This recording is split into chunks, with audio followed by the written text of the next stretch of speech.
at that tech conference, I actually had a high profile VP of one of the AMSs put his finger in my face and tell me it would never work.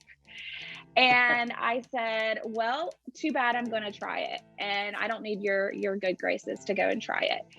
Several years later, he was forking over thousands of dollars a year for me so that his AMS could be a proud supporter of Review My MS. And I just wanted to ask association people, would they use a Yelp-like experience for their AMS? And so I polled 100 association executives there.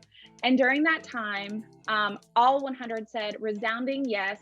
And I said, okay, well, put your money where your mouth is, and will you fill out a review for me right here? It's not going to be published anywhere, but I want to. And 25 people filled out a review right there in the halls of the ASAE Tech Show over 10 years ago. And so with that, this idea was born in what I call the MLP, the minimum lovable product. Yes, I know some of my MBAs out there are going to think, oh, it's supposed to be MVP. No, no, no. Sig Van Dam taught me this term, MLP, the minimum lovable product. The person that's kind of in the middle of this non-dues revenue conversation, they charged me with developing, whether they knew it or not. I told them by the end of the call, and I'm telling you now, but they charged me with developing the largest non-dues revenue ideas book in the world. Okay, so the largest resource of non-dues revenue ideas.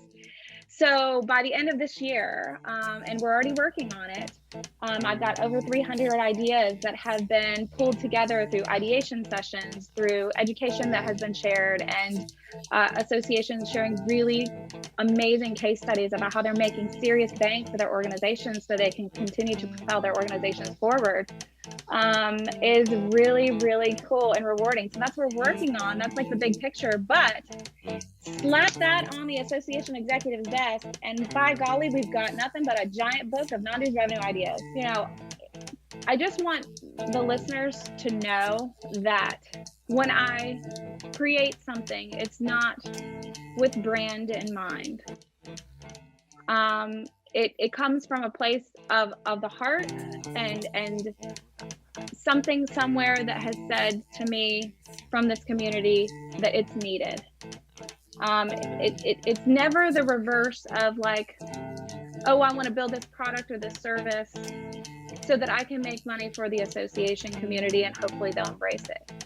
It's always the other way around. I see a need in the marketplace and I try to identify it so that it makes sense for everybody.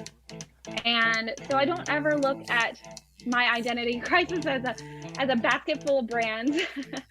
I look at it as kind of like a gift to me that I get to serve this wonderful association community in a way that hopefully meets lots of needs.